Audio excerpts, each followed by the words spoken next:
Good morning, everyone. All right, we're only a minute late getting started, so it's pretty good, all things considered.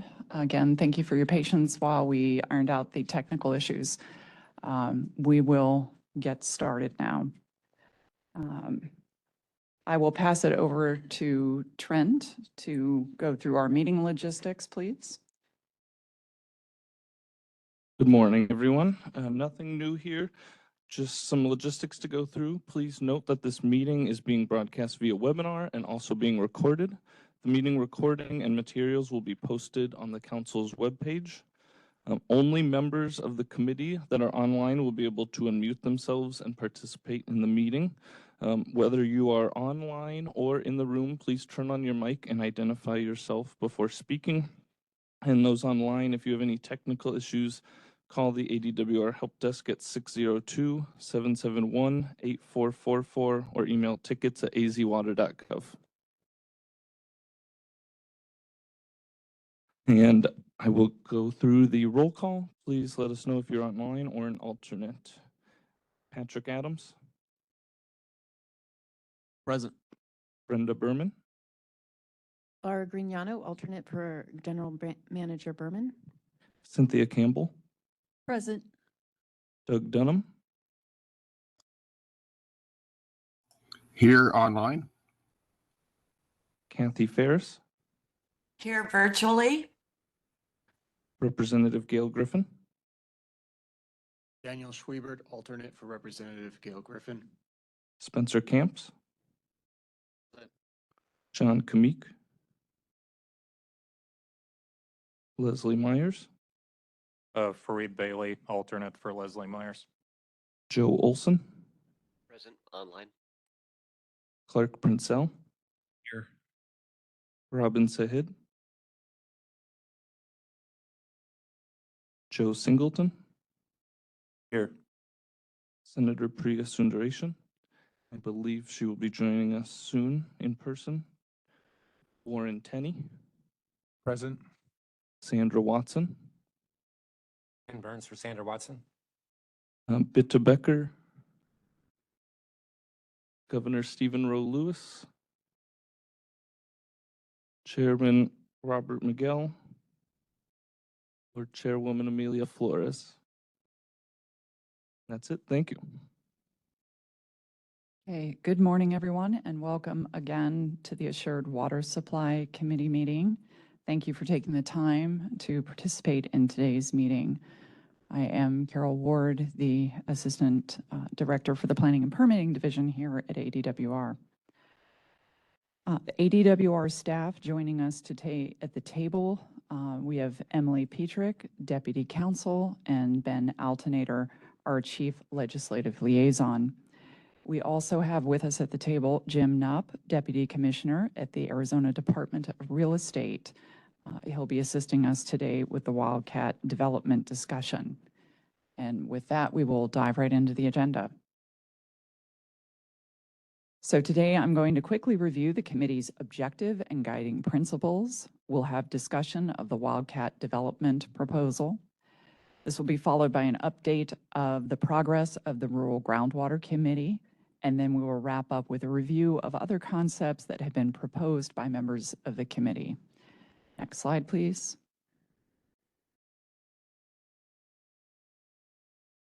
So once again, the objective of the Assured Water Supply Committee is to review and make recommendations for updates to assured water supply policies to address the challenges revealed by the modeling projections. Our deliverables are policy recommendations that meet the objective and the principles, and our focus is development of high priority, well-constructed proposals, keeping the timeline in mind, of course. The principles that have framed this committee's discussions and work from the outset bear repeating as our work continues. Proposals must protect the strength and integrity of the Assured Water Supply Program. Proposals should enable future growth without reliance on mined groundwater. Proposals may not reduce the 100-year requirement or increase the depth to which groundwater may be pumped. Proposals must ensure there is water before growth, and proposals must protect consumers. The committee has focused its efforts these last several months on building proposals that have the most potential to bring to completion by our December deadline. 2 of 3 proposals, the Build to Rent and Alternative Path to Designation, or ADOS, have been forwarded to the Governor's Water Policy Council, and the Council recommended both proposals to the Governor last month. Today, the 3rd proposal, which would address wildcat development, will be discussed and considered for submission to the Council. This committee has raised other concepts, and these 2 remain options for discussion and development as the Council and the committee continue their work.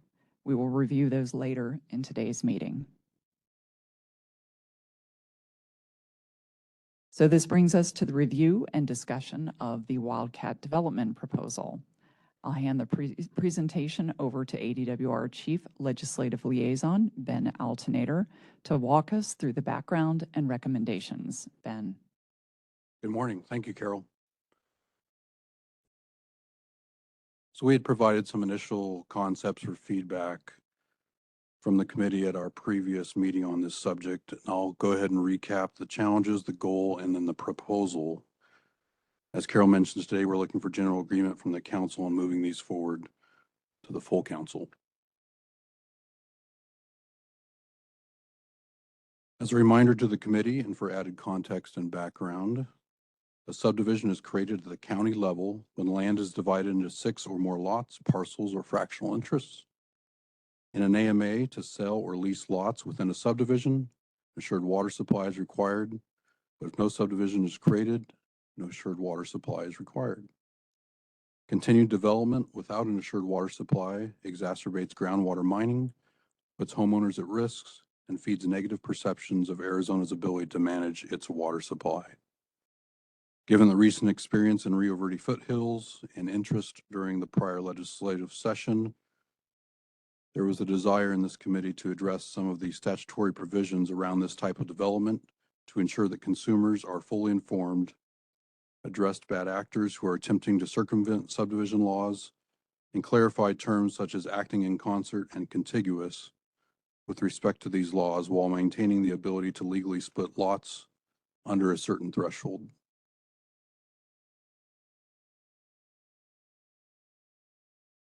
I guess as a ASU alum, when you put the words wildcat and development together, it may be an oxymoron, but for the purposes of our committee here, we're using the definition of wildcat development as proliferation of development by splitting residential parcels of 6 or more lots with the intent to circumvent laws related to the creation of a subdivision. And wildcat development is an informal term to characterize illegal lot splitting. The purpose of the proposal is to stop those who are intentionally circumventing laws that relate to assured water supply and other improvements in subdivisions. In its presentation to the council, the Department of Real Estate presented and answered questions around specific challenges and shared some general observations related to the enforcement of subdivision laws. The following draft recommendations would necessitate statutory changes to address wildcat development and their impacts to water resources based off many of those challenges identified by ADRE and the committee's discussion. I'll go into more detail on the following slides on each of these draft recommendations, and based on committee comment and discussion, we have proposed 4 draft recommendations for review and proposal. From the very broad strokes, these are strengthening the definition of acting in concert, clarifying the definition of contiguous, apply unauthorized subdivision penalties to each lot instead of the unauthorized subdivision as a whole, and improve information gathering and enforcement at the county municipal level.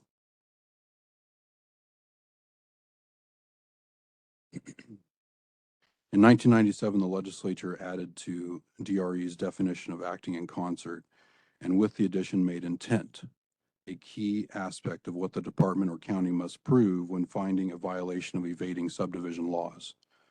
The change altered prior application of the law for the department, going from needing to find an objective evidentiary basis for the violation to needing to present evidence, often circumstantial, that parties intentionally collaborated to circumvent the laws. Providing a clear objective policy on acting in concert establishes the intent of subdivision laws and when a public report is required in a community. Based on discussion with the council and challenges identified by ADRE, the initial draft recommendation would be to strengthen measures to ensure that appropriate enforcement can be taken against those who are acting in concert to circumvent subdivision laws by clarifying that ownership in 6 or more lots offered for sale or lease in 1 or more contiguous sections of land is evidence of acting in concert. Another component of acting in concert is shared development resources. In further discussion with the Department of Real Estate and committee members, landing on a percentage for shared ownership interest and combined resources was nearly impossible, as you can imagine, and as pointed out by committee members, can vary based on the location and urban or rural settings. And acting in concert really comes down to who owns the property. The simplest and most straightforward way to address acting in concert is related to the ownership of the property as noted on this slide. Prima facie evidence of acting in concert includes any entity, individual, or combination thereof with any ownership in 6 or more lots offered for sale or lease in 1 or more contiguous sections. And I'll get to the contiguous section and what that means in a moment. So in the graphic, you can see the orange lots in the section of land have the same ownership. Under the current statutory definition, there is some equivocation on enforcement, as the 5 lots with the red oval around them do not constitute a subdivision, but jump over 1 lot to the right and you find a lot owned by the same entity. By strengthening this definition, we ensure that hopscotching around a section of land to avoid subdivision laws are thwarted. Yes, you may legally split up to 5 lots, but any more than that in this defined geographic area, and it will require a public report.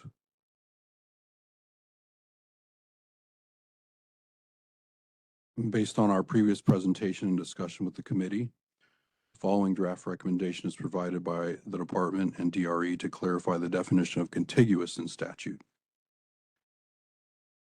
Number 1 of this clarification is using 1 or more adjoining sections of land for considering whether or not parcels are considered contiguous.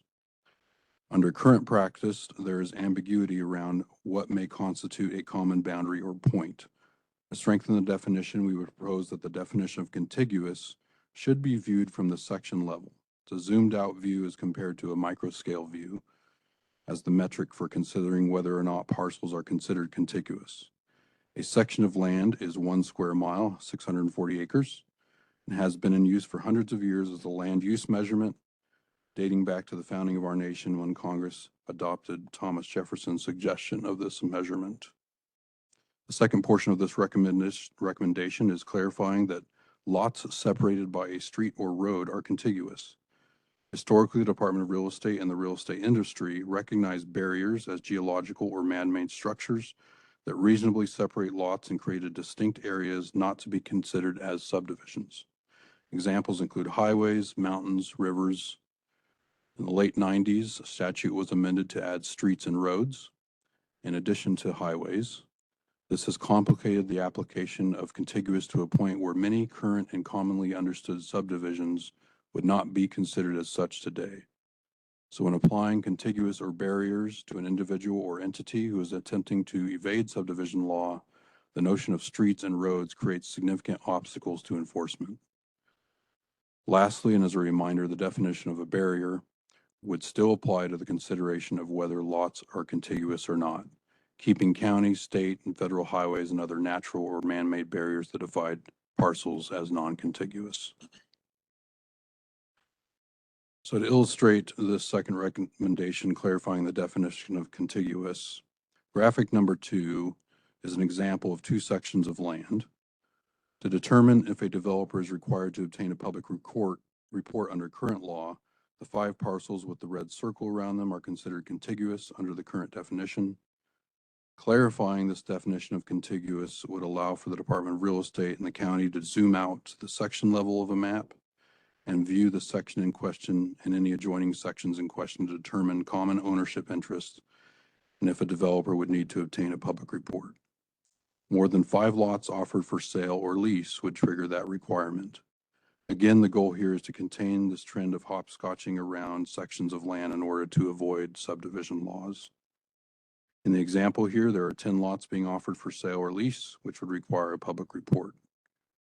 It's also important to note that statute currently has a 10-year window to address bad actors who would attempt to split 5 lots, wait a year or two, then do it again.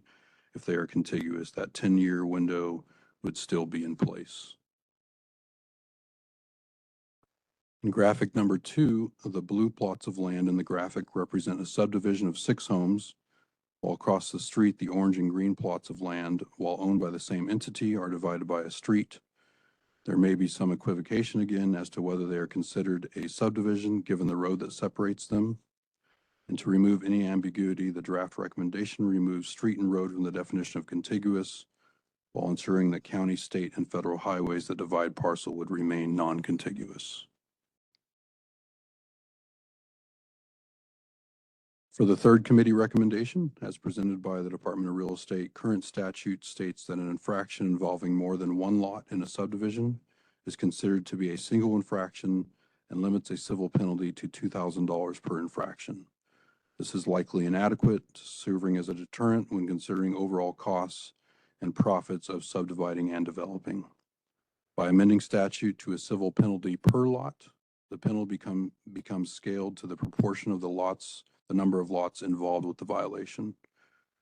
For example, in the graphic here, there are 8 lots offered for sale or lease with common ownership.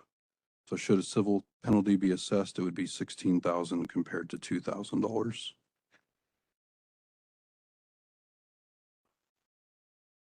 And the fourth and last draft recommendation gets at the heart of the timing issue as outlined by the Department of Real Estate. Developer or subdivider is required to use county or municipal services throughout the subdivision process. At minimum, there is an application to subdivide land, completing a required survey, obtaining building permits. Each contact is an opportunity to educate on subdivision requirements or assess whether the land represents a subdivision requiring a public report. In current statute, neither the Department of Real Estate nor counties have jurisdiction to investigate subdivision violations until after the properties are offered for sale or lease. Often when received as a complaint to DRE, there are already homes erected, streets paved, utilities in place. This last committee recommendation would provide limited authority to counties and municipalities to collect ownership information at the time of subdivision application and application for building permit. At the time of building permit application, officials would be further provided authority to require a subdivider to obtain a subdivision public report based on the trigger of ownership information. By enabling building officials to use objective measures to determine whether a subdivision is being created prior to the issuance of building permits, the state can enable communities to earlier in the process ensure developers are compliant with subdivision law, and this avoids potential issues with stranded assets of developers, allowing them to remedy the problem up front in the building process. As an aside, in speaking with the County Supervisors Association and county officials, it sounds like this ownership information is already collected, so it would just be a process of determining common ownership. And there's a question of who would be doing the enforcement, the department or the entity collecting the ownership information. And I would characterize it as a process to educate the developer where the information is flagged. And then that's where the discussions are continuing with the county on who would do the enforcement after that. And like many of these recommendations, I presume going through the legislative process, there would be some kind of stakeholder discussion on that.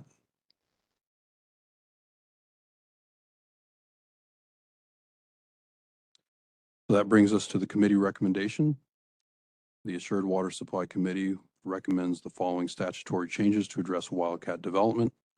Strengthen subdivision laws by clarifying that any entity, individual, or combination thereof with any ownership in 6 or more lots offered for sale or lease in 1 or more adjoining sections of land is evidence of acting in concert. Number 2, clarifying the definition of contiguous when evaluating if nearby lots constitute a subdivision by using 1 or more adjoining sections of land as the defined geographic area for considering whether lots are considered contiguous. Clarifying that lots separated by a street or road are contiguous, and retaining county, state, federal highway, and natural or man-made barriers that divide lots as non-contiguous. Number 3, applying civil penalties to each lot instead of the unauthorized subdivision as a whole. And number 4, provide counties and municipalities authority to collect ownership information at the time of application for subdivision and building permits, and require a subdivider to obtain a subdivision public report based on ownership findings. That I'll turn it over to Carol for council discussion. Thank you, Ben. So as Ben noted, we have received general support for the goal and the proposal to address wildcat development. This recommendation will help ensure that consumers are fully informed, strengthening provisions to prevent intentional circumvention of subdivision laws, including clarifying terms such as acting in concert and contiguous with respect to subdivision law, while maintaining the ability to legally split lots under a certain threshold. This proposal has been vetted extensively and has been discussed at several of our committee meetings. It is a substantive recommendation that meets the objective and the principles of this committee.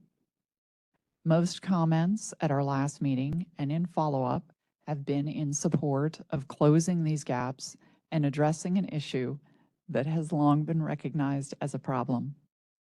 Deputy Commissioner Jim Knupp spoke with this committee at a previous meeting regarding this issue and has been enormously helpful in developing this proposal and ensuring that we have had robust input and vetting of this proposal. He joins us at the table today to answer any questions you may have. And at this time, we ask committee members around the table and online as well if they have any clarifying questions for Ben or for Jim. After we have answered any questions you have, we'll open up to comments on the proposal. So let's start with the folks around the table. Do any of our committee members have any questions? Yes, Spencer. I just wanted to add some, kind of the issue to, I guess, my industry is kind of as we broaden this authority, is kind of blurring the line between subdividers and legal lot splits and wildcat lot splits. And I just wanted to, and I've talked to Jim about this issue, but in some of the examples that were presented, if you're a custom home builder in a subdivision and you build 6 homes, you could trigger the subdivision under this, and the land has already been subdivided and the land has already secured a certificate of assured water supply. And so fixing that, because our custom builders have been caught up in this, and so fixing that clarification would go a long way, because there is a 10-year time frame. And so if you build 10 custom lots and pick your project, you could be captured under this provision. So clarifying that would be helpful. Just a couple other constructive comments. I really think you need to define street and road, and the geographic area that you're dealing with. I don't know how you're going to address that, but I think tightening up those 2 issues would make it a much clearer package.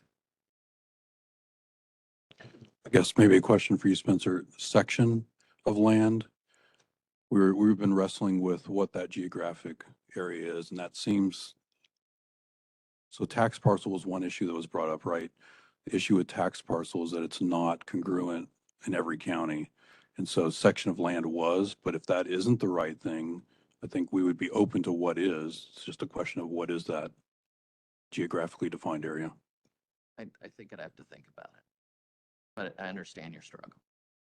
The last quick point I forgot about was, if you're asking for financial information on a local level, I assume you're just asking for somebody pursuing a lot split and not somebody pursuing a subdivision.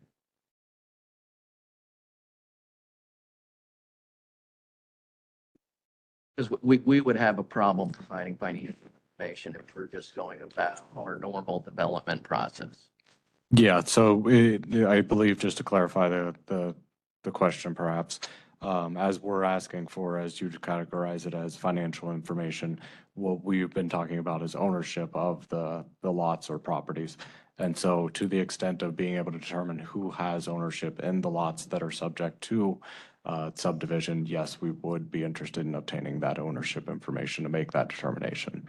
Does that clarify? On subdivisions? On subdivision would be an aspect, and on at the time of building permit, who owns those lots? I don't think we have a problem with ownership, but financial information is a different category.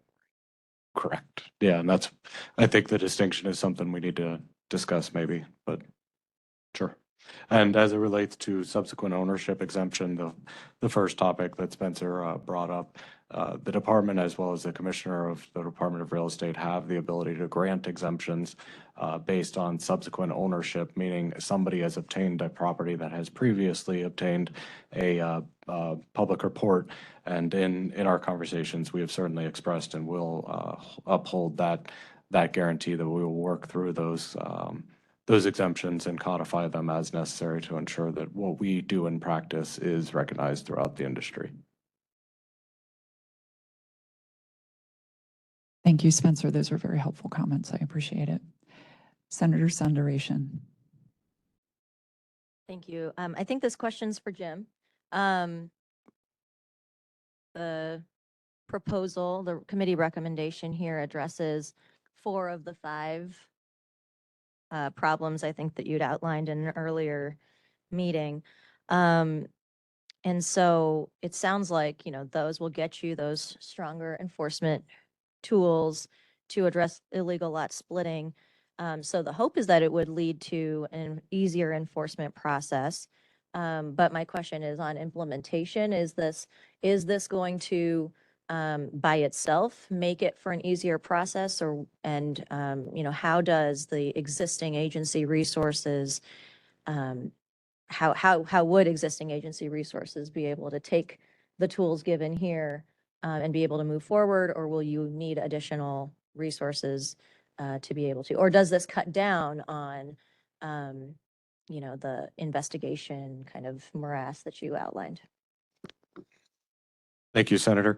Yeah, I believe the Department of Real Estate, as well as Department of Water Resources and this council, have thankfully embraced the notion of interjecting or returning objective measures to be able to enforce the statutes that we do have regarding acting in concert and contiguous. And so from an actual application and enforcement, I believe moving these policy proposals forward will actually ease an investigation and make it much more clear as to whether there's a violation.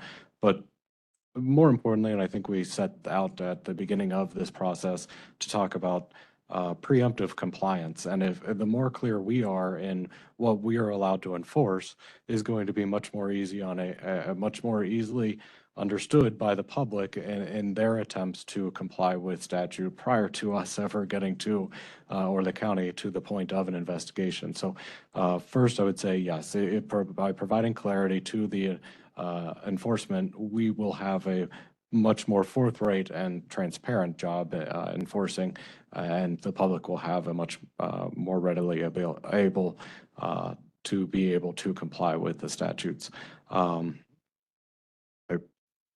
Yeah, the second part, I guess, that I picked out of your question is what we're dealing with these 4 proposals.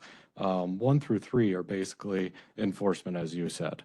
The 4th one is our preemptive measure. It is the only one that serves from a recommendation standpoint as being able to prevent issues with wildcatting from occurring at a point where development building has already occurred. So it's a preventative measure, and there will be resources, I imagine, in those conversations will bear out through the legislative process where, what role does the county play in the requirement of the public report, and what are they permitted to do up to the point of the department issuing the public report and the developer being required to obtain one. So, yeah, 1 through 3, I think what what we're looking for and what I think this offers is much improved clarity. And number four, it'll be a preventative measure and allow for an educational conversation prior to any investigation actually being necessary.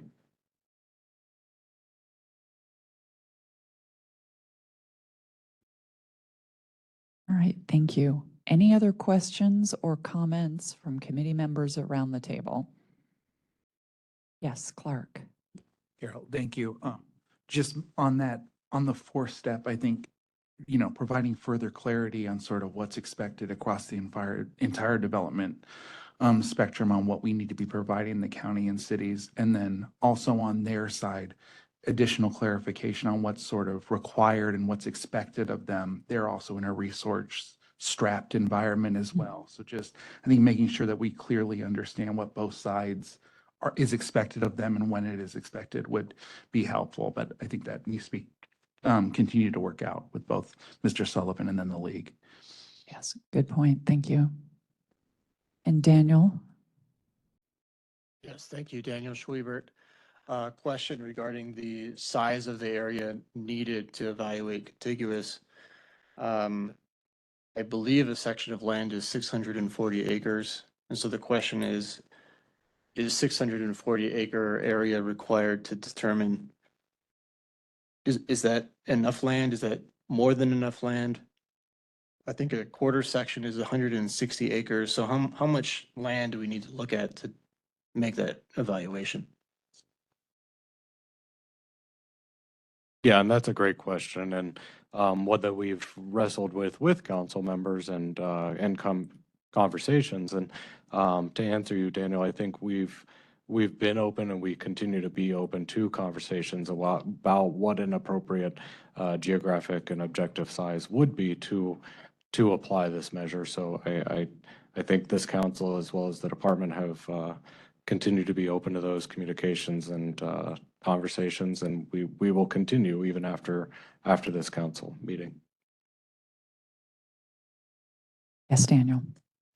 One more question. As it relates to the intent element that was added to the acting in concert definition in 1977, I was just wondering which statute that is. I'm aware of two statutes related to the prohibition on acting in concert.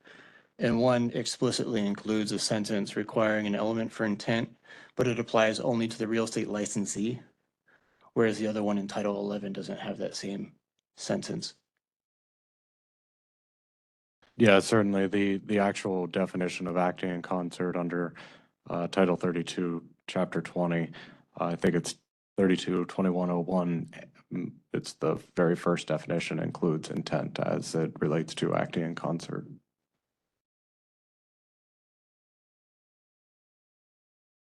Okay, any other questions or comments in the room? Okay, not seeing any around the table. Do we have any questions or comments from our committee members online? Yes, Carol, this is Joelson. Quick clarifying. Feel free to unmute yourself if you do. Yes, Carol, this is Joelson. Hi, Joe. Yes, go Okay. ahead. So just a quick clarifying question, likely for Jim here. So when we're talking about the large area geographic size, under the current statutory definition of subdivision, one of the exemption is parcels that are 36 acres or more in area. I just wanted to make sure that that exemption still would apply with all these changes, particularly because we're talking such a writ large, potentially geographical size of determining ownership for the triggering of the 6 lots. Go ahead, Jim. Thanks. Yeah, great question. And yes, I mean, we're not looking at or discussing amendments to those other exemptions that already do exist in statute. Okay. And while it's not as germane to this, do you know where the impetus for the 36 came from? Because it doesn't seem like a normal division as it relates to acres or residents per acre, et cetera. I've not done that historical research, but I certainly can. Okay, no need. I was just curious if you knew off the top. Thanks. Thanks, Joe. Thank you, Joe. Anyone else online? Okay. Well, then at this point, we'll take feedback from all of you on this recommendation, whether this is something that you feel we should be moving forward as a committee to the council. I will begin with noting that John Kamik could not attend the meeting today. He asked that we share his support of the proposal and moving it forward to the full council. So with that, let's start with the committee members in the room. And Warren, I see your hand up. Go ahead. Thank you. So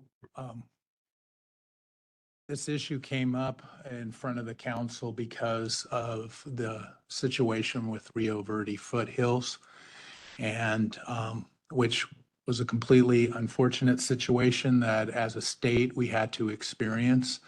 And it would be, in a perfect world, we would have had that there would not have been that exemption here in the Phoenix AMA, and that those homes would have had a assured water supply at the very start.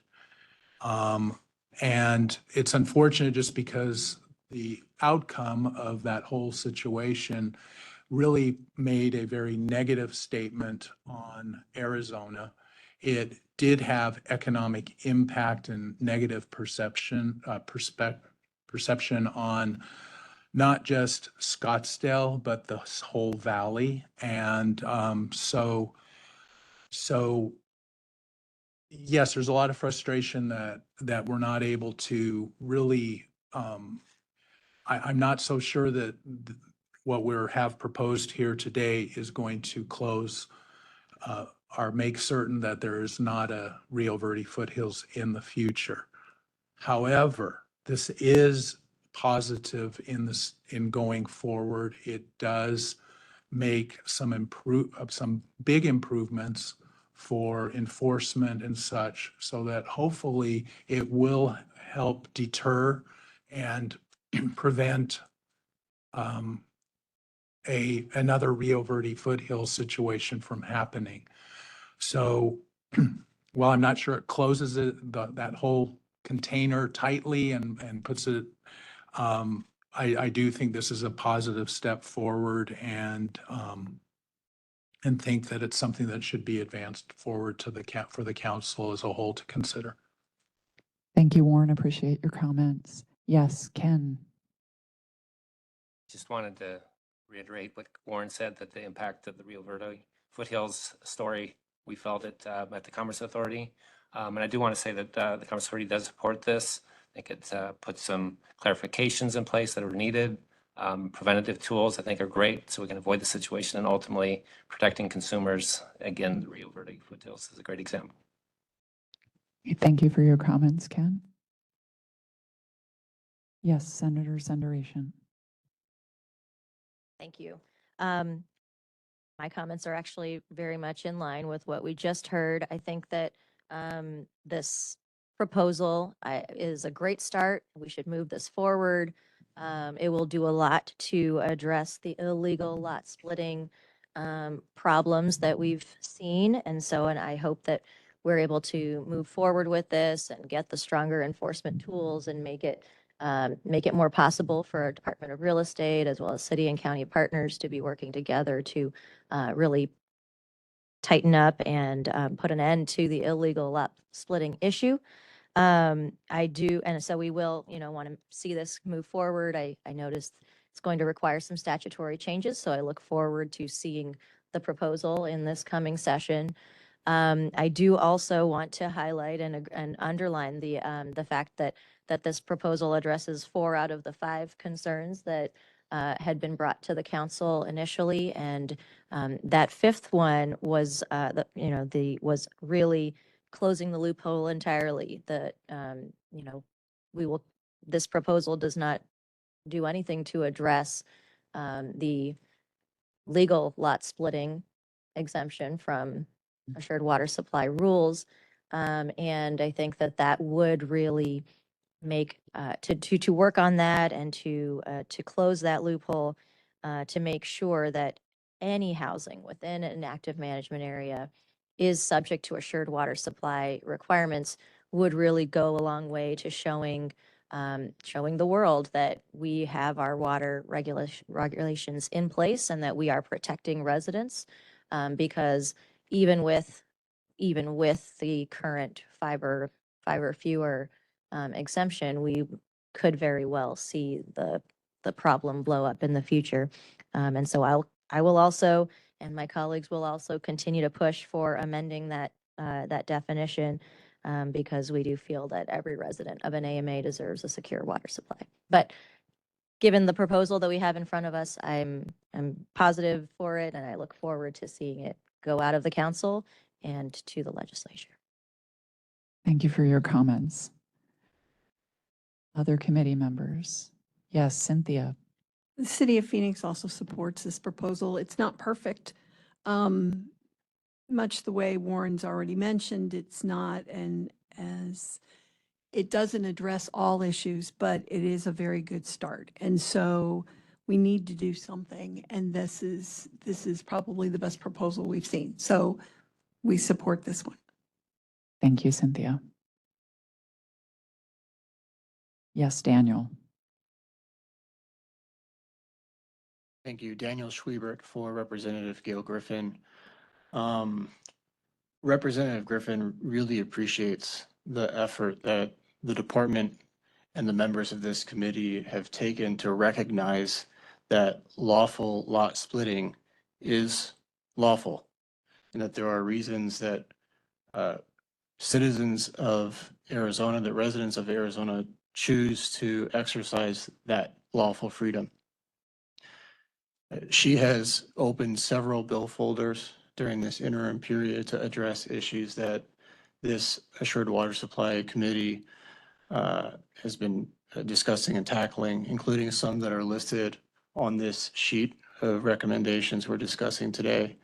And she looks forward to seeing support and robust discussion as those move through the legislative process. I think the only one respectful request that Representative Griffin might make as it pertains to this document, should this be submitted as the recommendation of the committee today, that in the very first sentence where it says currently the Assured Water Supply Committee recommends, that might just be slightly modified to say a majority of the Assured Water Supply Committee members recommend. In the event that there is a minority report, Representative Griffin will be submitting some written comments with respect to these listed recommendations and providing some feedback on them, and just wants to make sure that that's adequately reflected in the record and documentation for this committee. And so those are my comments, and I'll just end with a question. What date, if there is a preferred deadline that you would like the representative or any member of this committee to submit additional comments, when would you like to have those by? I think we're open to that. The recommendations to the governor are due December 1st. So we'll continue to forward any comments that we receive. And I appreciate you sharing Representative Griffin's thoughts with us today, Daniel. And we look forward to working with you and Representative Griffin and all our legislators as this moves through the process. We understand there will be additional discussion and consideration as that happens. I do want to assure you and Representative Griffin that we are absolutely posting all of these comments, compiling them and keeping them on the website. We don't expect that a committee recommendation means absolute unanimity. We fully expected that there would be some differences of opinions on points. This is a general proposal that we are moving forward. We recognize there will be continued work from this point. So in terms of the timing, as I said, I think it would be fine just as long as we have comments ahead of the formal proposal date to the governors. Does that work for you, Patrick? Okay. Thank you. Appreciate it. Okay. Any other Comments? Clark, did you? Yes, No, please go ahead. We would support this conversation continuing to move forward. I think in light of the four items, just continuing to talk to stakeholders about what that implementation process would look like. And again, with resource strapped stakeholders, just trying to make sure that they clearly understand what they're doing and the sort of time and staff time it would take for them to do those sort of investigations. Certainly. Thank you. I appreciate it, Clark.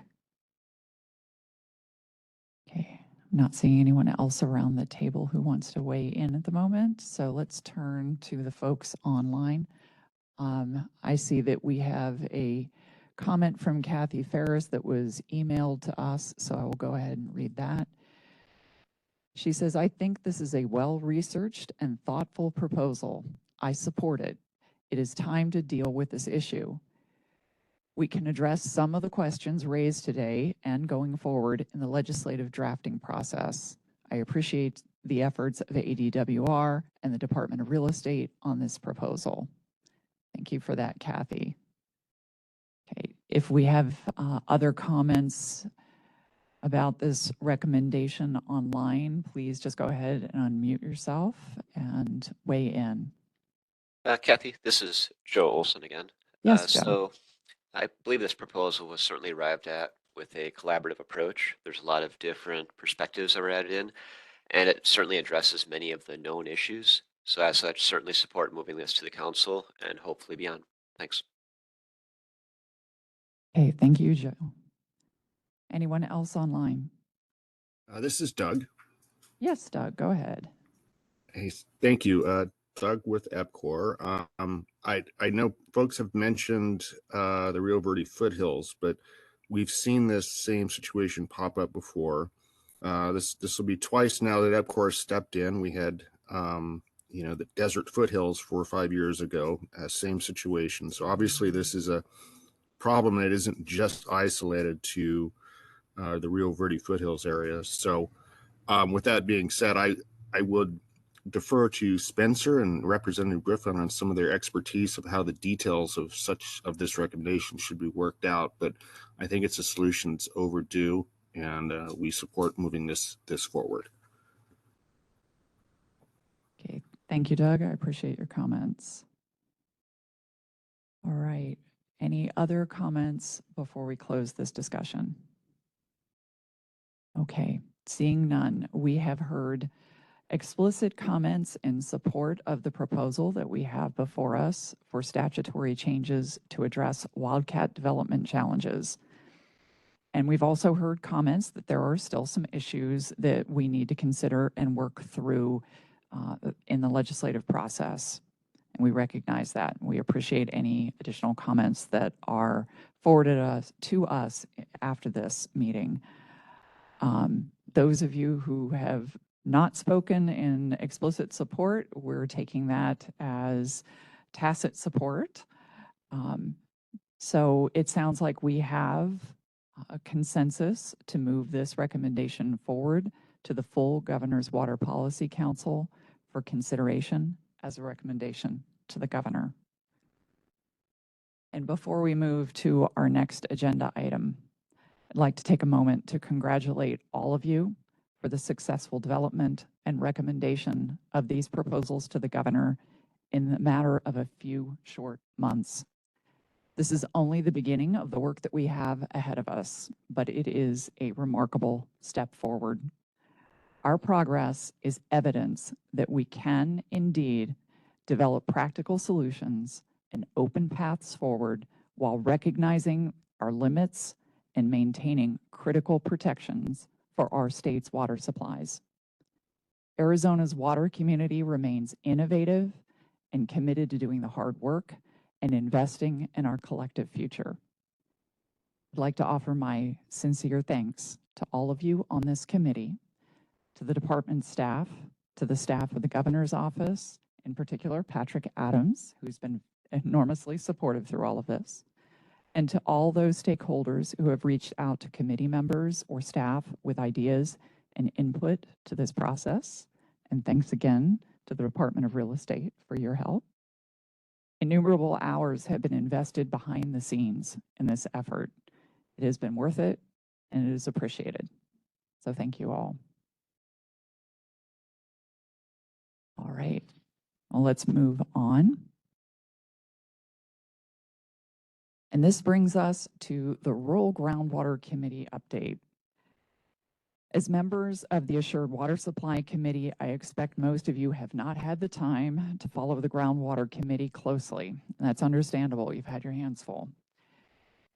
The Rural Groundwater Committee is making a great deal of progress and moving very quickly to wrap up a proposal. Our hope is to bring that proposal to the Council for consideration at the end of this month. We thought it would be helpful to update you at a high level at least, and encourage you to follow the work from here in preparation for the final council meeting of this calendar year. Bruce Hallen is unable to join us today, but fortunately we have Council Coordinator Trent Blomberg, who has played a critical role in staffing the Rural Groundwater Committee, and he will bring you up to speed and answer any questions you may have, along with Deputy Counsel Emily Petrick. Trent, I will let you take it from here. Thank you, Carol. Like Carol just said, we want to make sure you guys are updated on what's going on in the committee. There's probably varying levels of knowledge of what we've been up to. And we're going to keep it kind of at a high level today, not to get ahead of the committee, who will be finalizing some of their proposals, hopefully, on Thursday. So we want to keep it kind of high level. And then after Thursday, Bruce and I will be sharing all of the materials of anything that gets forwarded to the council and reaching out to see if any of you have any questions or comments before the meeting on the 29th. So with that, I'll jump into it. These first few slides, I believe you saw them at the council meeting last month, so you'll be familiar. Just want to reiterate what the purpose of the Rural Groundwater Committee is. You can see a map there of some of the basins DWR has identified as in decline around the state. And so the committee is really focused on these areas outside of AMAs and INAs where there really is a limited framework for managing some of this groundwater. And a lot of these communities are voicing a concern that they're facing aquifer depletion and other issues with access to water supplies. And so the challenge for this committee is to address some of these concerns from residents around the state.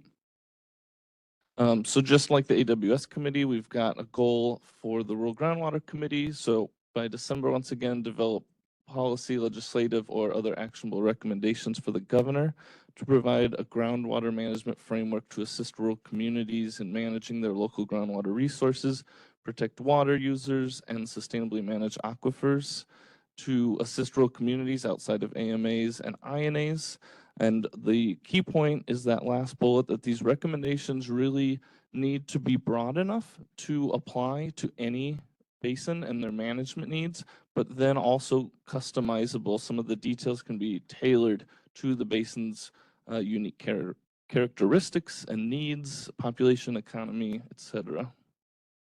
And so just to reiterate the process that this Rural Groundwater Committee has been going through, we've been meeting since June, just like this committee.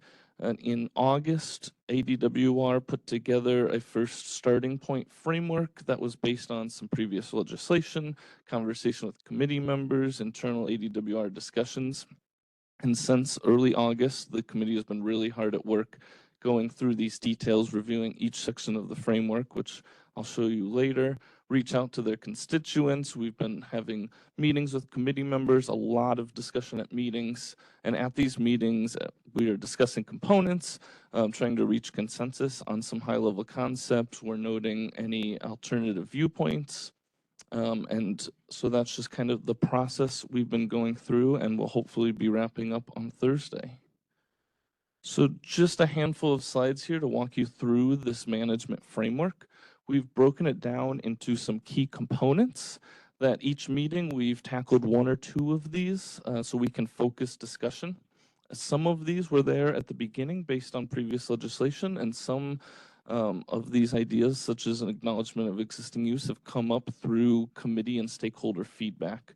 And so you can just see these, 7 areas that we've been talking about in each meeting. We wrapped them up at the previous meeting, and on Thursday, the goal is to do a final review and hopefully forward the proposal to the full council.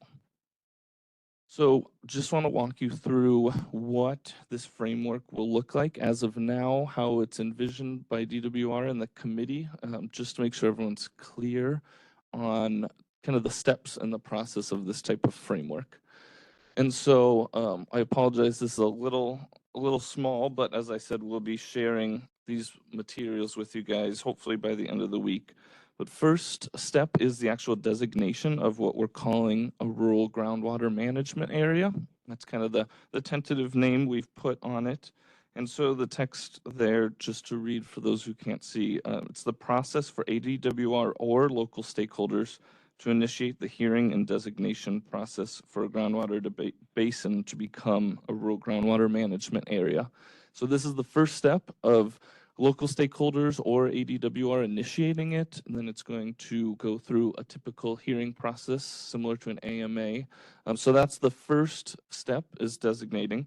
If it becomes a rural groundwater management area, the next step in the process will be this acknowledgement of existing uses, which was asked for by some committee members and stakeholders, and the committee agreed this was something to incorporate. So after designation, ADWR would identify and acknowledge existing groundwater users and uses in the basin from which the area goals and management plan can be monitored and measured over time. So after that, there would be the creation of the local council that will have a lot of input in creating the goals and plan for the basin for the rural groundwater management area. And so some of the high level concepts is that the membership and or this piece is about the membership and appointment process of this local council that will consist of local stakeholders that will be sure to represent groundwater users within the area. So once we have a council set, then the work gets into adopting an area goal or goals, which will be drafted, put together by this local council in consultation with ADWR, and that will kind of set the direction for what the focus will be on. And finally, the area management plan, which will also be drafted by this local council in coordination with DWR. And there were some pieces that the committee is recommending be required for all plans, and then the rest can be tailored to the unique needs of each basin, and then that would be approved by ADWR and enforced where appropriate by DWR. So that's kind of the flow of what we anticipate this framework to be. Like I said, if this is recommended to the full council on Thursday by the Rural Groundwater Committee, we'll be sharing the full language of what we're calling these consensus statements that the committee has majority agreement on for each of these topics. It's kind of high level, like some of our other proposals, just to make sure there's a solid basis that everyone around the table, all the stakeholders can agree if this moves forward to legislation, that those pieces will be incorporated. And then finally, we just wanted to emphasize that all committee member feedback and comments, whether in meetings or submitted through written letter, email, have been collected. We're capturing all of those, and they'll be utilized by DWR, governor's office, any legislators in drafting this if it should get so far. And we've noted any alternative viewpoints, like I said, and like Carol said about Wildcat. Some of the consensus statements, we're calling them, have unanimous support, but if not, we're noting any alternative viewpoints. And I'll pause there before I talk about the other proposal out of the committee, just to see if there are any questions on the framework. I'll go around the room first. Spencer? So, based on what we just heard, this concept is obviously not an AMA. Obviously in the AMAs, a subdivider is required to meet the 100 years requirement. Based on what I heard, could that 100-year requirement be any number in these local stewardship boards throughout rural Arizona, or what are the implications to the adequate program based on the development of these groups, these boards? Yeah, so in the management plan, the local councils, we have a handful of required components, but the rest will be kind of pick and choose for what the council believes meets the needs of the basin and the economy. I'll defer to Emily if we're making sure that anything in the plan that would be DWR enforcement is allowed statutorily, either at the moment or if statute is changed. So when the plan would be forwarded to DWR, DWR would send it back if there are any pieces that are legal, unconstitutional, anything like that, that DWR can't enforce, and tell the council to redraft that or not include it. I'll see if Emily has any additional comments on the AWS requirements. I guess I would just say I don't think we've contemplated AWS requirements to these this point. Of course, in the statute. And I would be fine with that.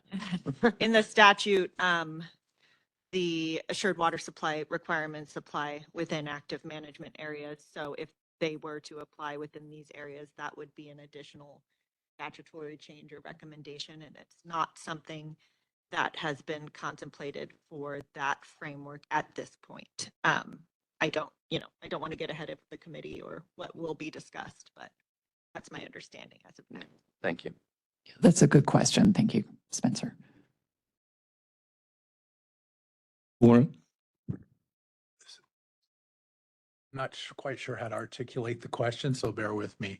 So if I'm following correctly, the council is set up, but it's actually DWR that has the authority.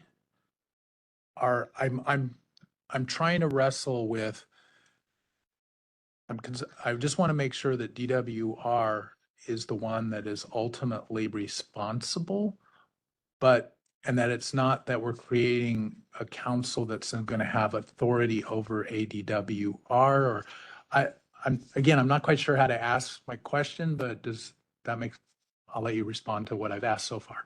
Yeah, no, that makes sense. That's a question that's been raised in the Rural Groundwater Committee.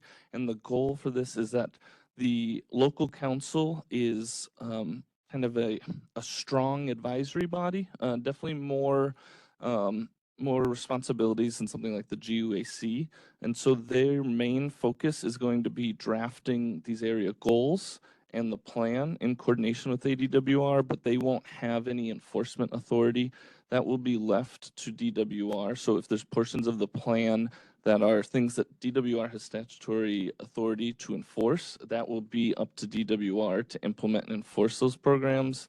And the plan will also allow these local councils to recommend but not mandate other actions to like cities, private utilities. They can recommend they adopt things, but they won't be able to mandate that they adopt anything. I would just add that I think under the current framework for both the plan and goal, ADWR has final approval of both the plan and goal in the framework.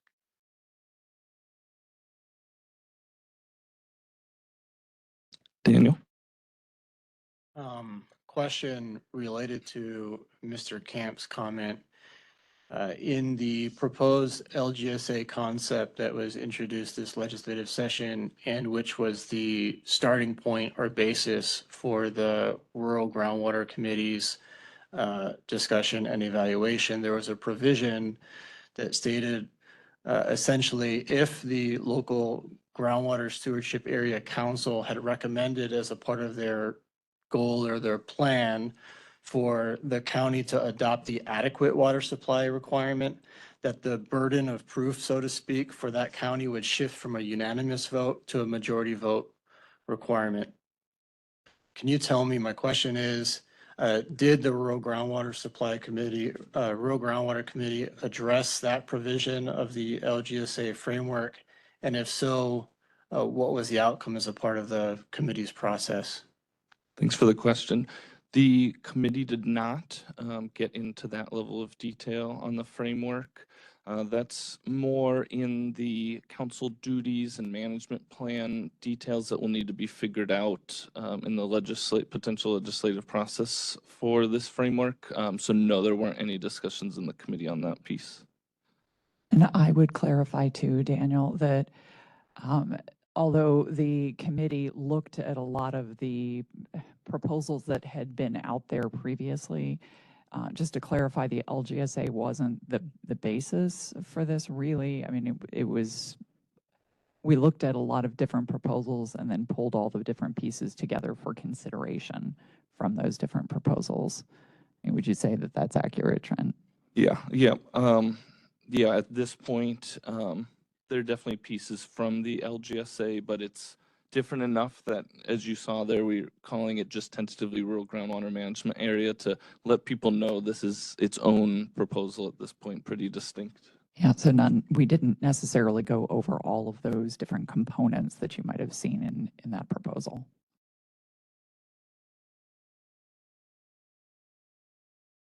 Seeing no questions in the room, anyone online?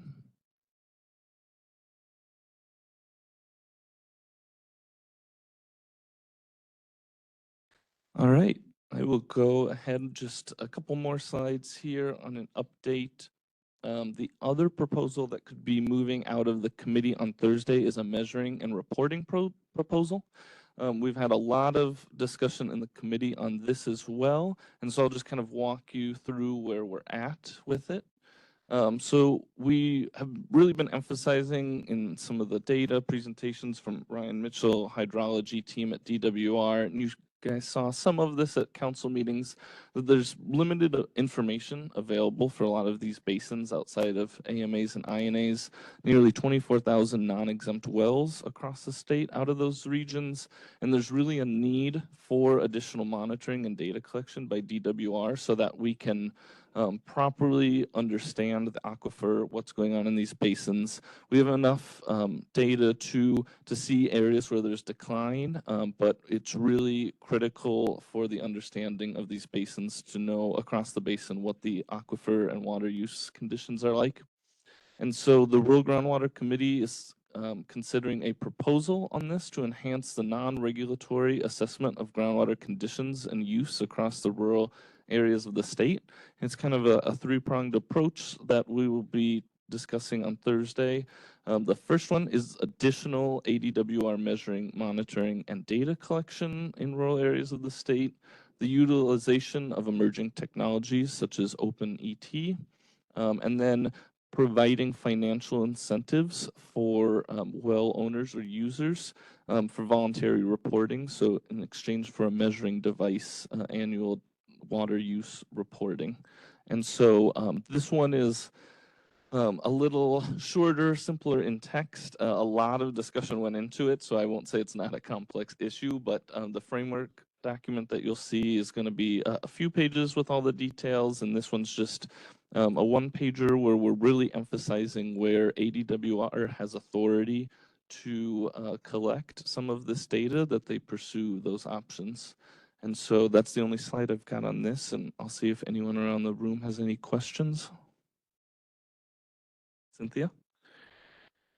This proposal for rural groundwater measuring and reporting, is it designed to be standalone from the rural groundwater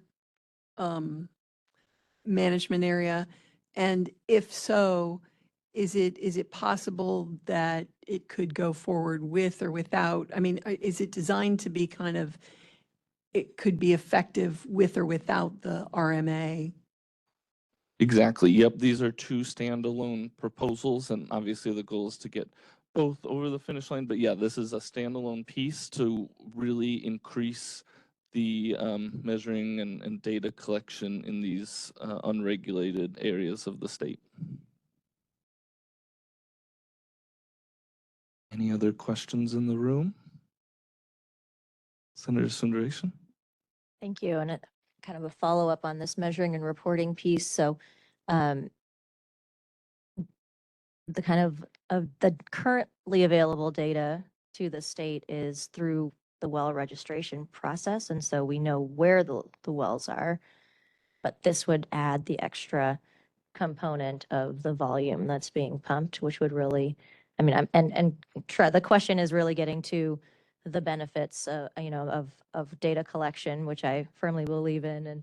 And so this really would assist with filling out the map that was presented earlier, where we have some of those basins identified as in decline, which is alarming enough. And I know in a previous council meeting, we identified some of those as in severe decline, but the white areas are areas where there's just a lack of information to be able to understand what those basins are, what the status of those basins are. And so this would fill that out to be able to complete the map. Is that correct? Not necessarily. That's a little of it. There certainly are basins in the map. That was showing level of decline. So the pink areas had the highest level of decline.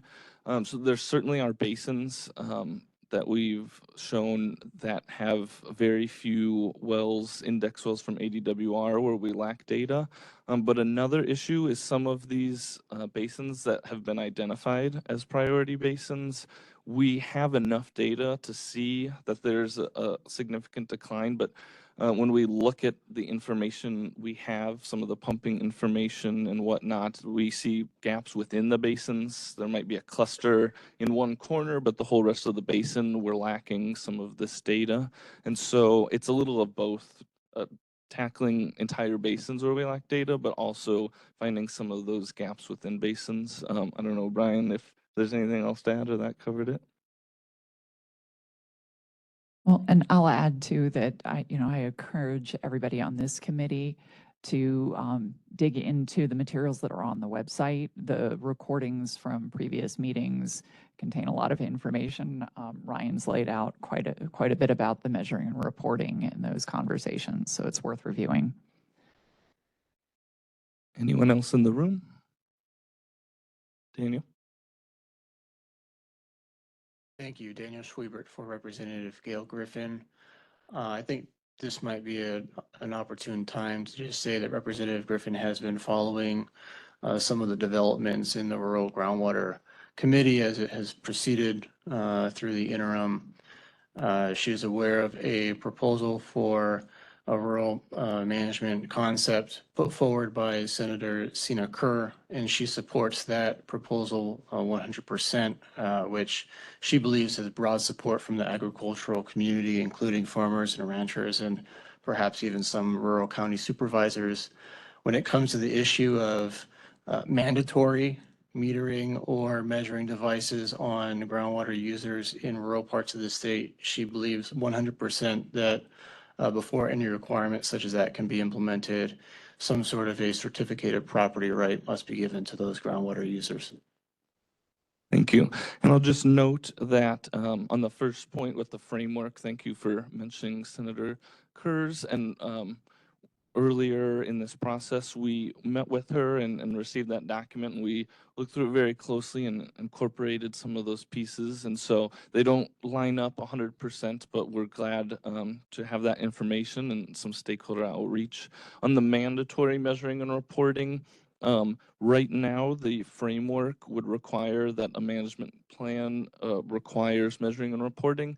And so that's part of the reason that acknowledgement of existing use was added, to make sure that before we do anything with goals and plans, we have accounted for the people who are using water in the basin, and we can adjust the goal and plan to that and make sure they're recognized. And then for this piece, we did have long discussions in the committee about potential mandatory measuring and reporting in rural areas outside AMAs, INAs, and this RMA framework. And the committee, there was majority agreement that we didn't want to pursue that at this time. And so these are all non-mandatory, non-regulatory ways to expand our collection of data, whether it's through ADWR, emerging technologies, or financial incentives in exchange for some of that data.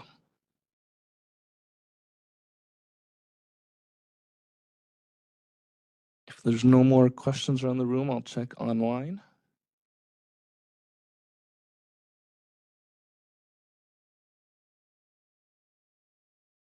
Great. So those are the two proposals. that we will hope to be forwarding to the full council on Thursday, and then you will receive full copies of them, and they're already posted online on the documents page of the Governor's Water Policy Council website. So if you want to look at them now, go ahead, and final versions will be posted hopefully by Friday or so, and then shared in an email. So just on that topic, just the upcoming meetings and next steps. So the Rural Groundwater Committee meetings this Thursday. Oh, sorry, I think there's a 0 missing. It will be 10 a.m. here in the same room, same time. You are welcome to attend in person or listen in. We encourage it if you're free, so you have a better understanding, but understand if you're busy. So like I said, the committee will review the framework proposal and the measuring and reporting proposal. If they are recommended to the full council, they will be items for discussion and action at the November 29th council meeting.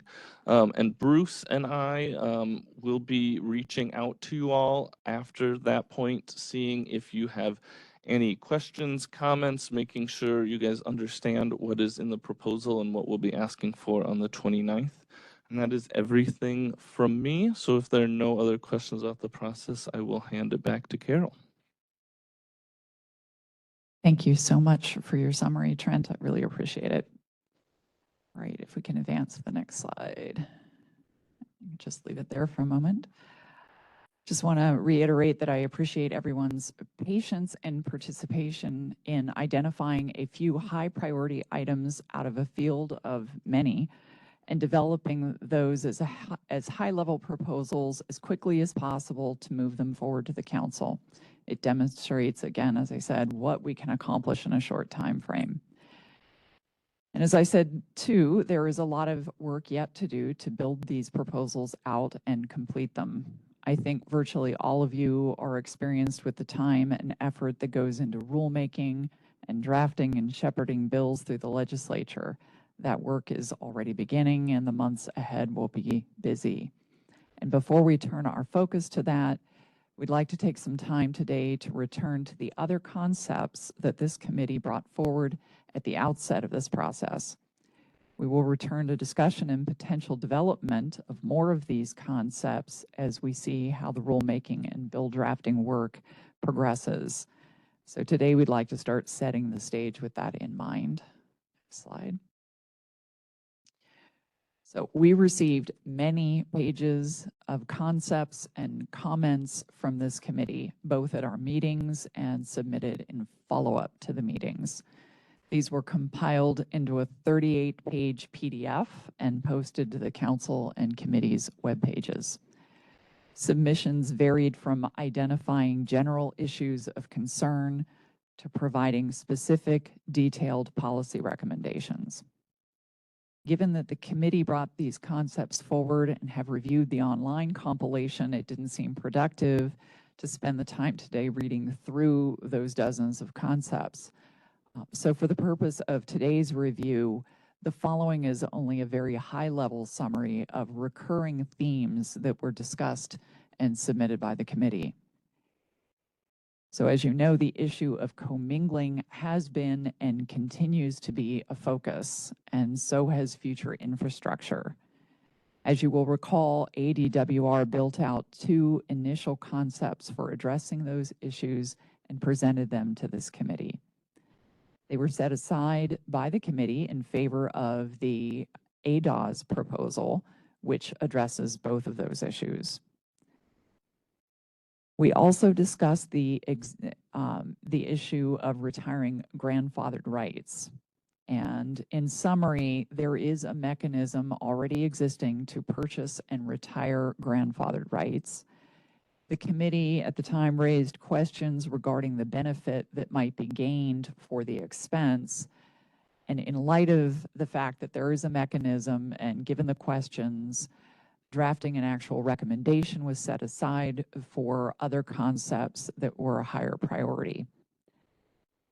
So ag to urban conversion and incentivizing conversion was also raised repeatedly. No specific ideas had been brought forward early on in the process, so that too was set aside, but clearly that was something that was garnering considerable interest. Concepts to address industrial and commercial demands, conservation, reuse, and recharge were raised many times, and we received pages of very specific suggestions of policy recommendations that could be considered by this committee. But given the limited time to discuss and develop them further, those had also been set aside for the time being.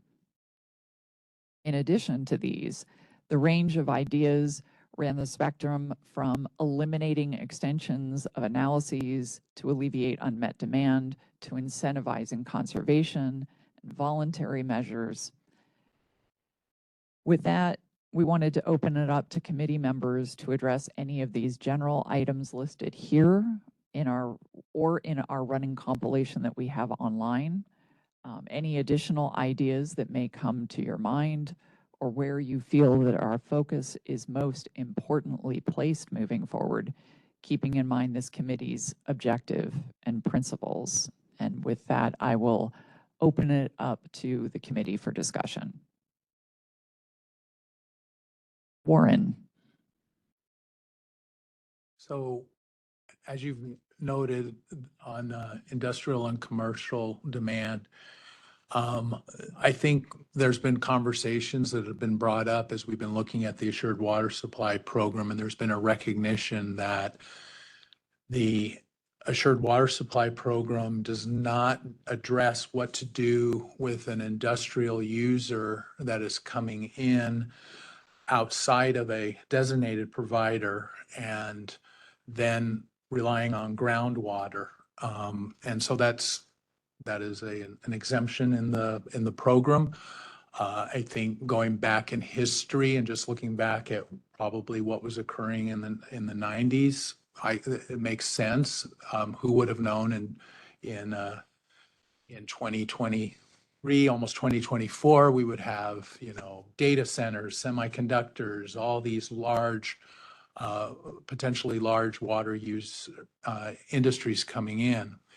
So a small group of council members had talked about this issue and came up with some ideas, with the emphasis on ideas, hoping that they would be things that could be discussed. And some of the ideas that we thought of was looking at in the management plan, specifically the fifth management plan, if there's a way to create a new category called new large industrial users, monitoring and reporting requirements, some best management practices that would be required, maybe a maximum annual water allotment that would be there, or maybe create a whole another section that would deal with any users that are using more than 500,000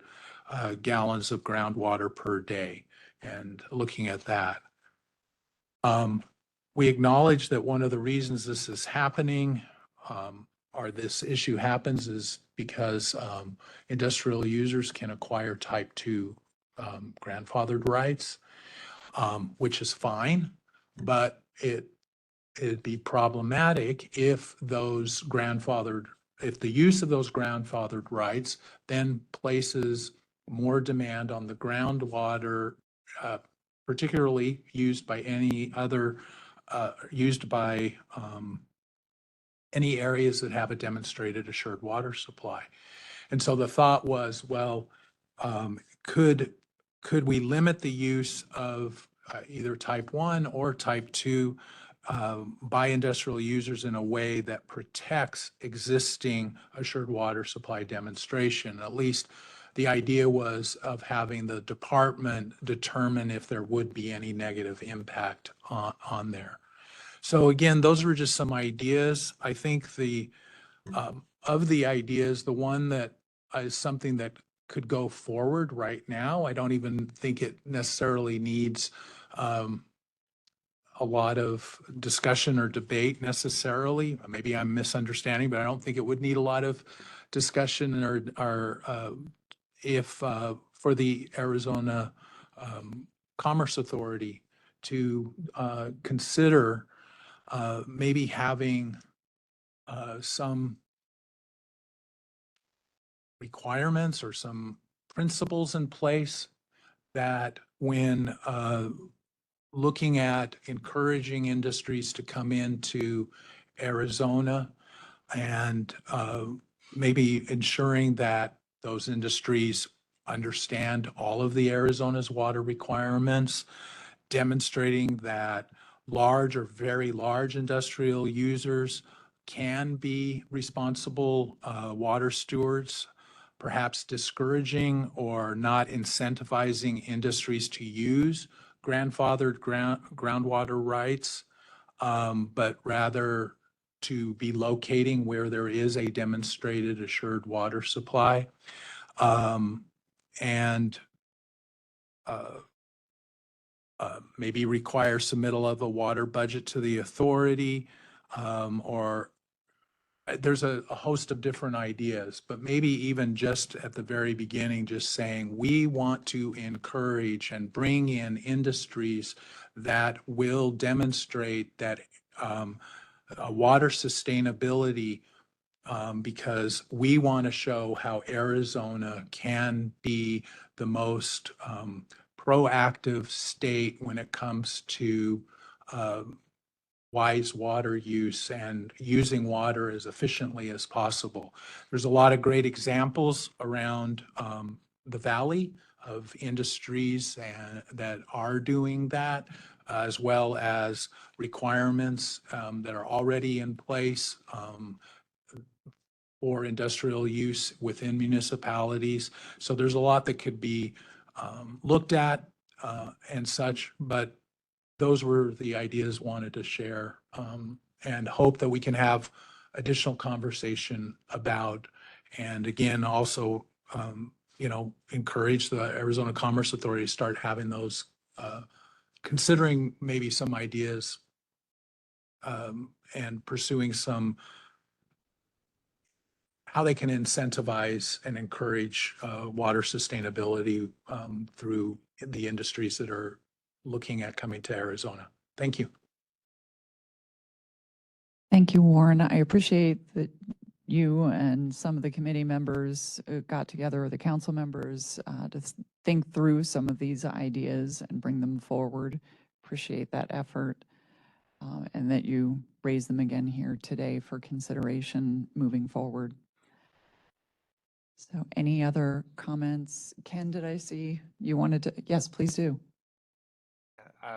Just wanted to touch base on, so the Commerce Authority, we have discussions with clients continuously about water, and we do, while we don't choose the location, I mean, some people think we can tell them to go where they're making decisions based on data that's available, and making decisions, and water is definitely one of those. Water, power, access to roads, access to workforce. There's a lot of considerations companies take into consideration when they choose a location. And if you're not familiar with what the semiconductor industry is doing with repurposing water, so I guess they use a lot of water, but they actually repurpose most of that water back, especially the larger ones. So I think that's all true. We don't have any incentives at our disposal that we can direct specifically towards water usage. So that, I'm not sure what the incentivizing option looks like. But I do think that those decisions, I think the challenge with taking this up at a state level is that all these decisions are being made, they're unique to the situation. And I think they're best handled, and usually discussions are happening at the municipality level with the water suppliers on a one-on-one basis. And I think that mode has worked well. So that's my thought. Thank you, Ken. Yes, Cynthia.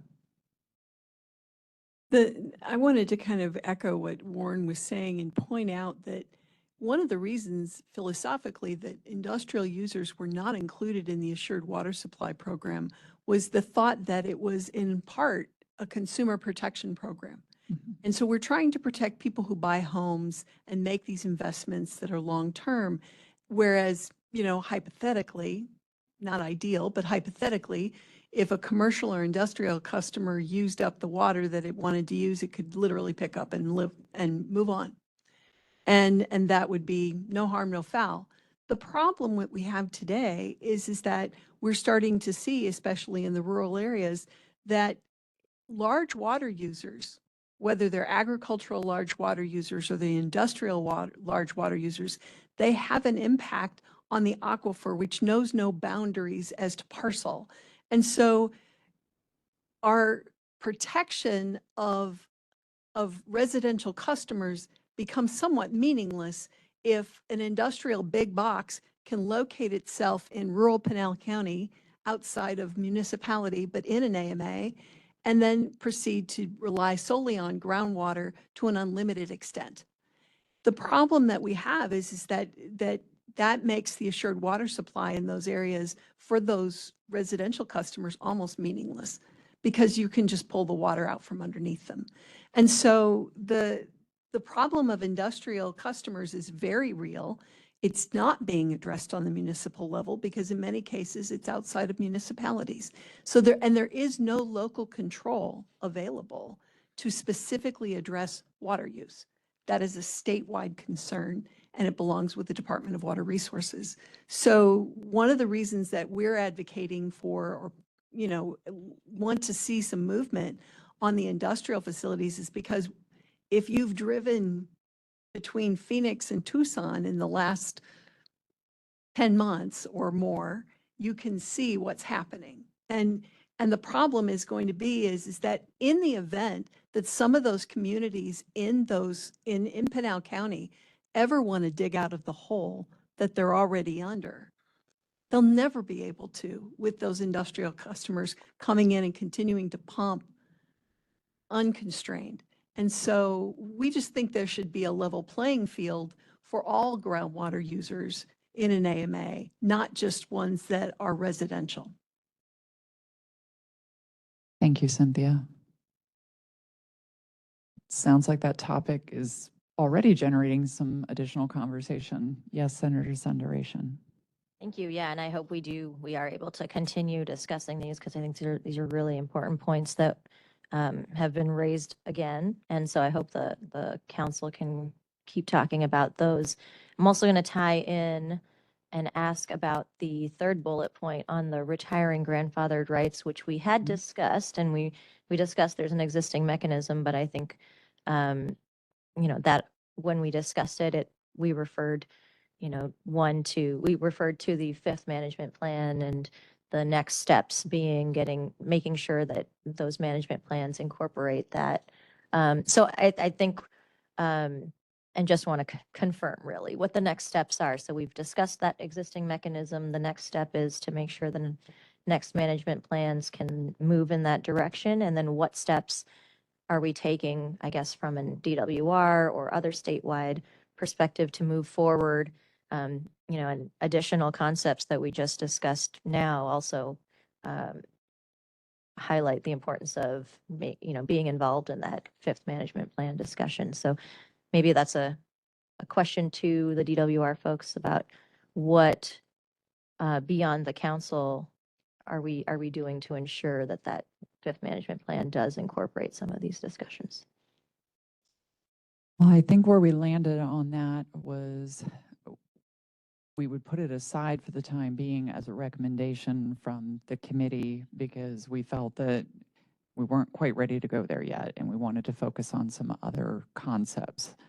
So moving forward, that's something that we could come back to and discuss again. I think one of the questions that was an area of focus for this committee was, believe it was expressed as, is the juice worth the squeeze on that one? So I think perhaps that's the next step for this committee in terms of that discussion is further discussion of, is it worth the effort to build this into the management plans? And also, what would the funding source for that be? We didn't have that discussion either. So this is on this list as something that we certainly can return to and have further discussion around if that's of interest to this committee. And I think I'm hearing it is. Yes. Thank you. Yes, Joe. Thanks, Carol. I would hope that we could have a broader discussion on commingling. I know we discussed the department's concept, maybe something even a little more broad than that. I think we're in a situation where it's kind of troubling, where we told folks in 2 AMAs that you're not going to go develop anything using groundwater, and then taking the folks that are willing and able to go obtain their own renewable water supplies and putting an extra hurdle in their way to be able to utilize them for development. So I'd like to revisit that discussion if we could. Noted. Yes, Daniel. I know Representative Gail Griffin would like to second that request for further discussion of commingling. Okay. Rob? Sitting in for Spencer. Thank you, Carol. Rob Anderson sitting in for Spencer Camps. First of all, I wasn't necessarily prepared for this topic for this meeting, so I haven't cleared all of this with Spencer, but guessing that most of this will fit in with what he's thinking about. Let me just cover a few things. One, we have a lot of work to do on the ADOS concept, and I think that parties are committed to working on it, so we're going to be moving that forward, but there's a lot of work to do on that yet. I guess part of the discussions that we've had here have educated me on what some of the water provider concerns are with ADOS, and that we probably, no matter how much work we do, we probably are going to have some outlier providers that are not going to be able to get a designation or not have the financial wherewithal to do it. And the question is, what happens in those areas? So where we don't have designations, what are we going to do? I'd like to reiterate Joe's comments on commingling. I think the thing that's lost in the commingling discussion is we're letting the Assured Water Supply Program push us towards standalone subdivisions, which are inherently less resilient than allowing you to hook into a broader system. So commingling, the whole concept, is pushing us towards something that's actually less protective than trying to find some other solution to commingling.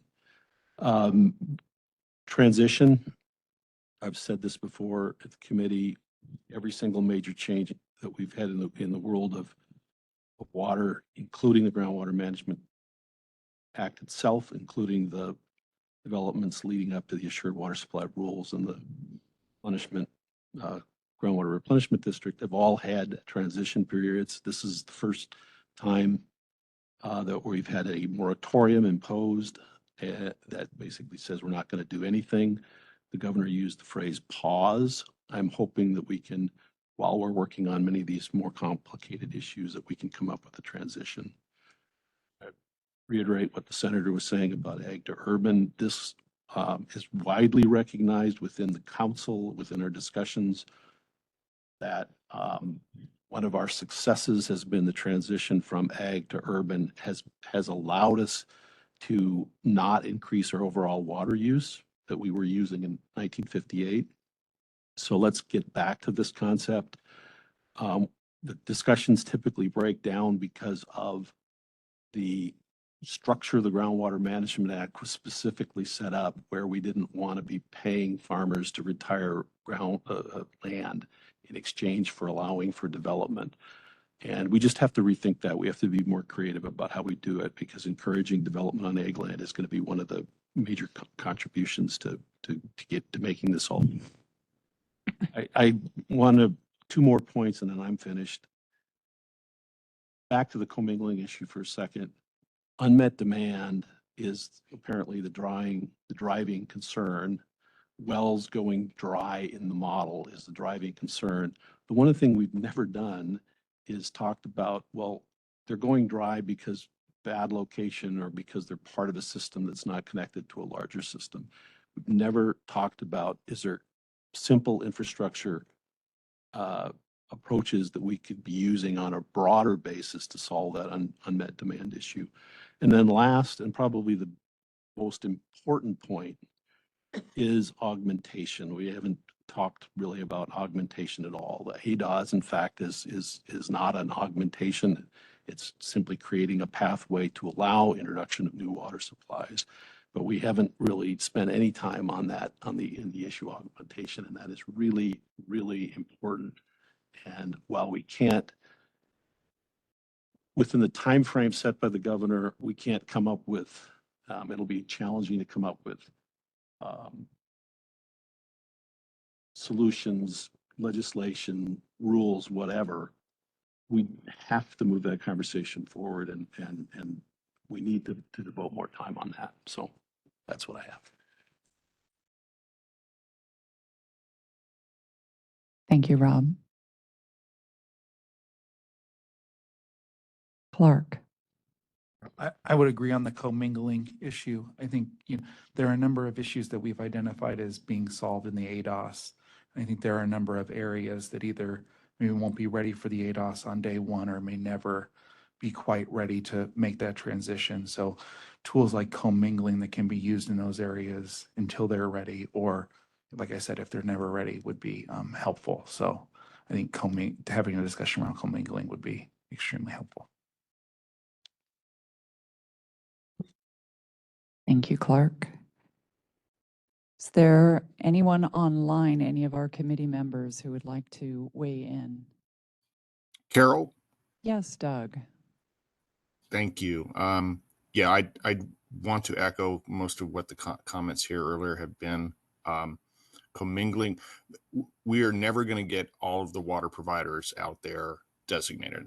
I'm encouraged by the ADOS concept, want to move that forward, but not everybody's going to qualify. We're still going to have areas that can rely on certificates. So that means we have to address commingling.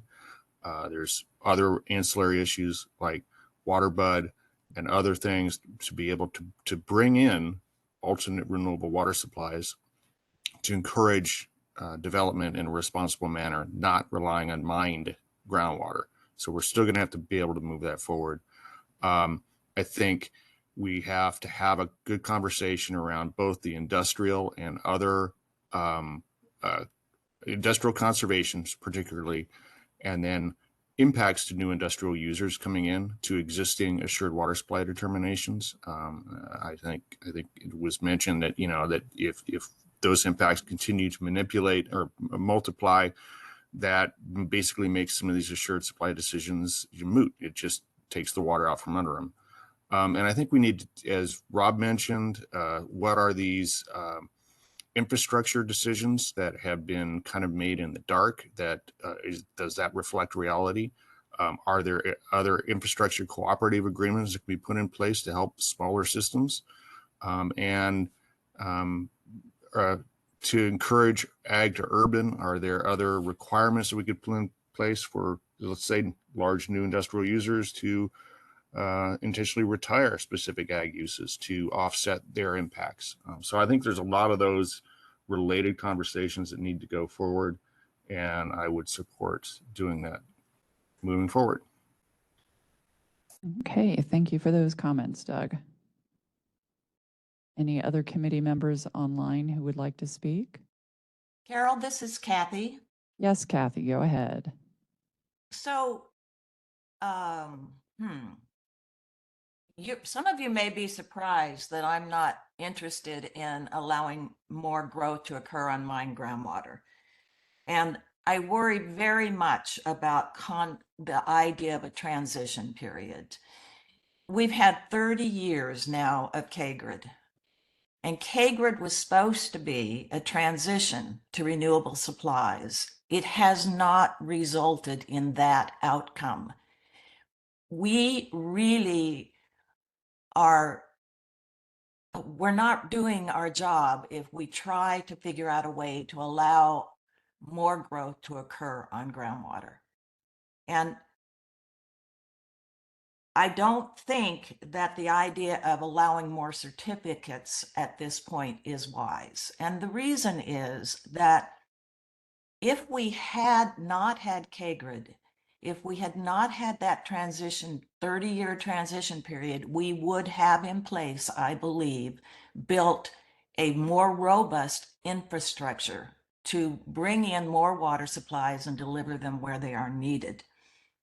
And I think that if we continue to do that, we will not achieve the goal of getting more water providers designated as having an assured water supply, which I believe is a much more sustainable path moving forward.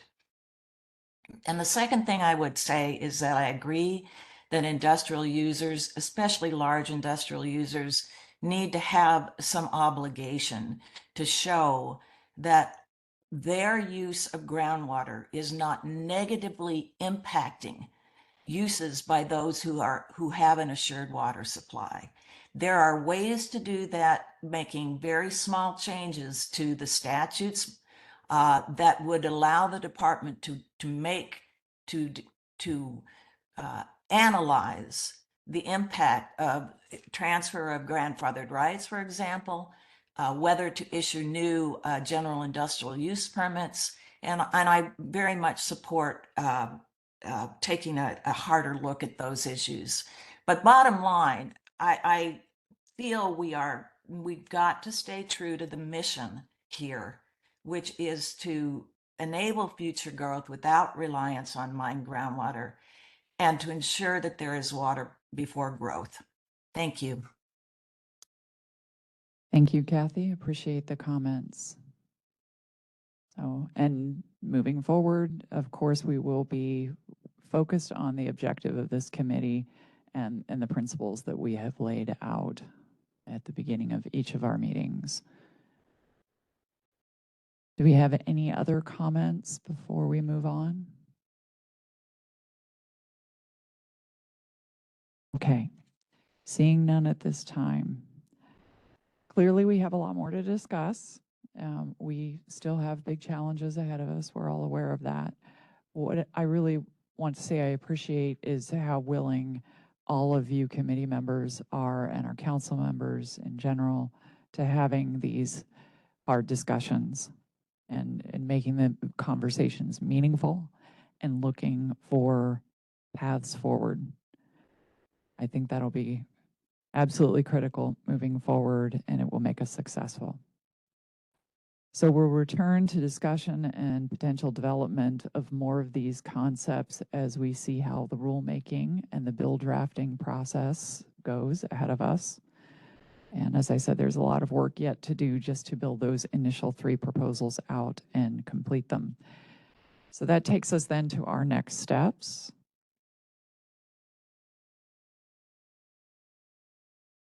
And our upcoming meetings.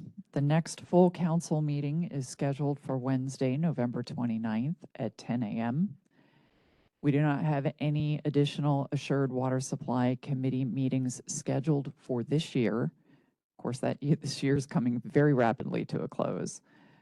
This is going to allow some time for all of you to familiarize yourselves with the rural groundwater proposal. So please do that. We want to keep momentum with this committee, of course, and I feel that we have that. But this group is going to have a lot of work to do on the ADOS stakeholder process and in the legislative process to move the Wildcat and build to rent recommendations forward. So we need to respect that and leave ourselves some room to do that. And as I said, as we see how that develops, we'll update you regarding any future meetings. And rest assured, we will be calling additional meetings to take on all of that work that we have ahead of us. And with that, that brings us to our closing remarks. I think I've said all I have to say today. I will turn to Patrick and ask him if he has any remarks. Thanks, Carol. I just want to echo, my thanks to the committee. We're on track between this committee and the Rural Groundwater Committee and the council to hit over 20 meetings this year in the last 6 months. These are long, intensive, technical policy development meetings. There's been an enormous amount of work that has gone in from the department and from all of you into generating these ideas, fleshing them out, building them out, and working on moving them through this process. And as the discussion we just had, we know there's more work to be done. We recognize that there are other concepts for further development, for discussion and consideration. And so we are going to be looking at those, and we appreciate your voice in suggesting and submitting those to us. But again, I want to extend our thanks. 6 months goes by quick, and we have come up with very substantive recommendations. and a bullpen of other recommendations to consider on some of these really challenging issues. And so I think this group should applaud itself and recognize the progress we've made over these last few months in the Assured Water Committee space, and know that we have more work to do, and we'll be continuing to meet with you and hear your feedback so we can find solutions and chart a path forward. So thank you very much. That brings us to our last slide.